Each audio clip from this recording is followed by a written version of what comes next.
today I am going to share what I never saw coming on my very first rental property. Okay, you may have heard this story before if you follow me when I was first interviewed on the Bigger Pockets podcast. Episode 169, I did share this story. I'm going to go into a little more detail today about what was really going on behind the scenes.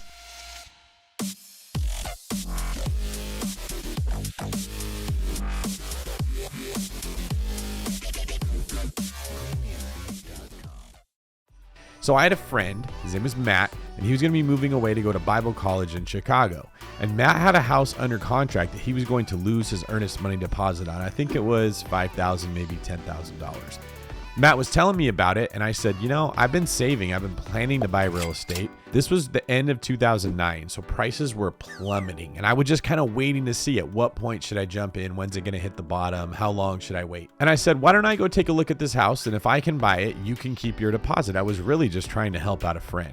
And the house was about 3 years old. So this house was a brand new home that was built in 2006, which was the height of the market in California. Now, when this house was built, it sold for $595,000. Like every newbie, when you're looking at what's a good deal, what's risky, you always compare it to the other properties that you're used to seeing. So if I'm used to seeing houses selling for 180 and this one's at 215, of course, to me, that felt high.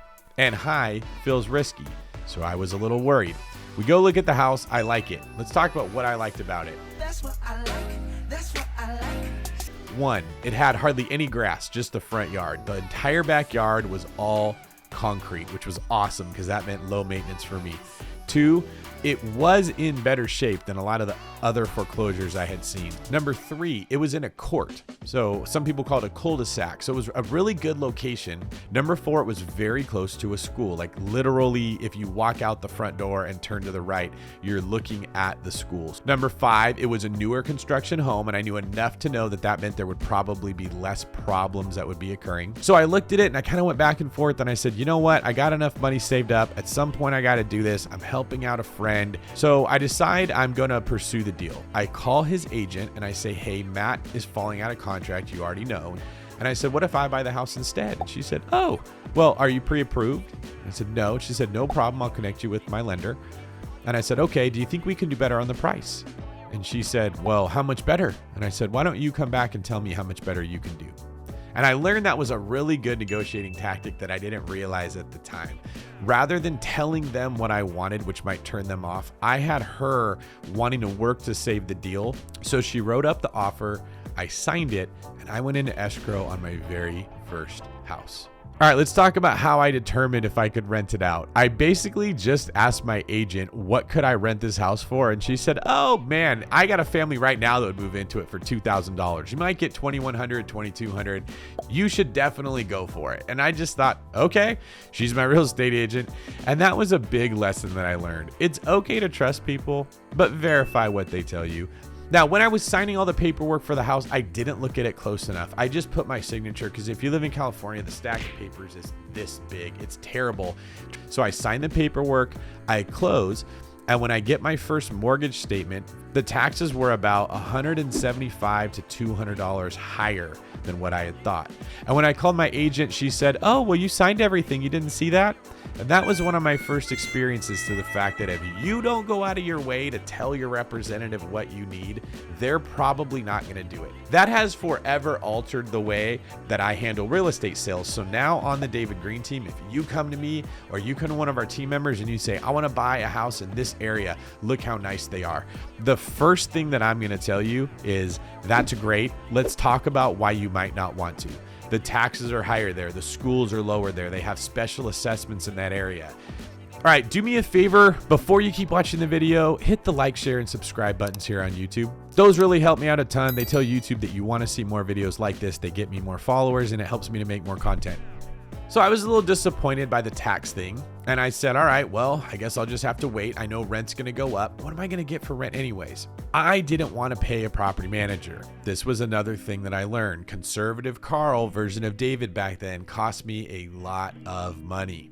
So what did I do? I put it on Craigslist with some pictures that I had taken. I don't even think phones had cameras. Hey, who's this? Eventually I found a guy who's like, hey, I can't pay $2,000. Oh, I didn't mention this. I had dropped the rent from $2,000 where I put it all the way down to $1,400, I believe.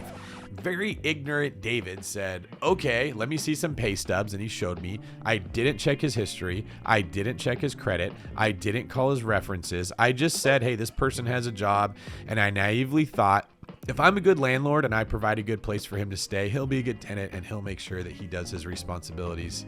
Let me just tell you, don't think like that. That is not the way that it works. Here's what this person ended up doing. The first 3 months, I got my rent like clockwork. Then I started getting phone calls saying, hey, I'm a little late on the rent, so it'll be there next week.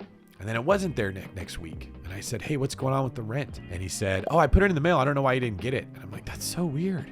The mail must have lost my check. And then finally I put my foot down and I was like, you need to drive that rent to this address and leave it under the mat. And he's like, okay, done. And then he texts me, rent check is under the mat. And I have my mom go check outside and she can't see it. She's tearing apart her whole porch, trying to find like, where could this be? So we do this for another month or two. And I finally realize, oh my goodness, I'm being played. I can't lie. He's lying to me. This person is not actually going to be paying their rent at all. So we go to court and he owes me $8,000. And of course he doesn't pay it.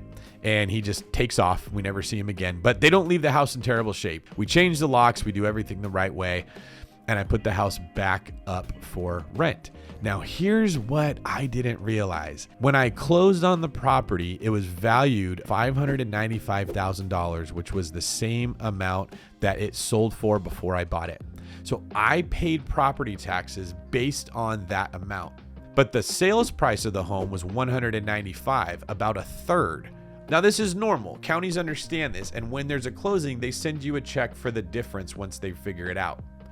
However, in this case, they sent that check to the house, not to me.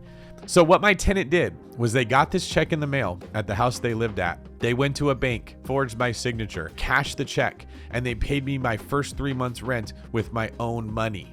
Now, I had to report this as a crime. I called the sheriff's office and they showed up to interview the tenant. The tenant pretended like they were so upset. So look how deep I've gotten myself into just a terrible scenario because I didn't get professional representation and I was new and I didn't know what to do. So now I'm showing houses again and one person comes to see the house and I'm showing it to them and they mention that they have a property manager. I signed the agreement. I later found out that this property manager was actually a drug addict and was in the middle of trying to get out of doing drugs. He obviously didn't look like that when I met him. Now, here's the crazy thing. When I realized that somebody who's terrible at their job is still 10 times better than me trying to do that job is one of the times I realized I need to understand how leverage works and quit trying to learn it all based on a Landlord for Dummies book. All right, a few things that I learned from this deal that I didn't know before I got in that surprised me. 1, screening tenants is actually work and something you have to do. Do not skimp on that. And if you're like me and you're not going to do it, find somebody else that has experience doing it. 2, trying to avoid paying people to do a job feels like it'll be cheap, but it's actually very expensive when you do it yourself. I lost a lot of money trying to save money. 3, property taxes were much higher than I assumed because I did not know that they were different in different parts of town or different parts of the county. So don't make that mistake. Make sure you check with your agent. And if you're buying from a wholesaler, this is one of the reasons you want to be extra careful because they don't have to tell you that.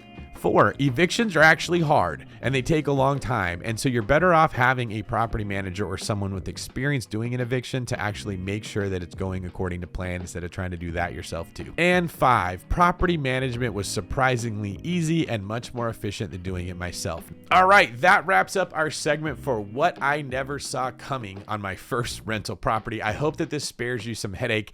And if you've already bought a couple rental properties, I hope that it actually relieves you of some pressure as you're like, oh, that happened to David too. It totally happened to me. It happens to all of us. The best people don't do things with no mistakes. They just don't let the mistakes stop them and they keep going. Just keep swimming. Just keep swimming. I hope you keep going today after watching this video. I hope you stop beating yourself up for any mistakes that you made. I hope that you continue to share content like this with other people that you care about and you watch more of these videos. So if you liked it, check out something else and I will see you on the next one.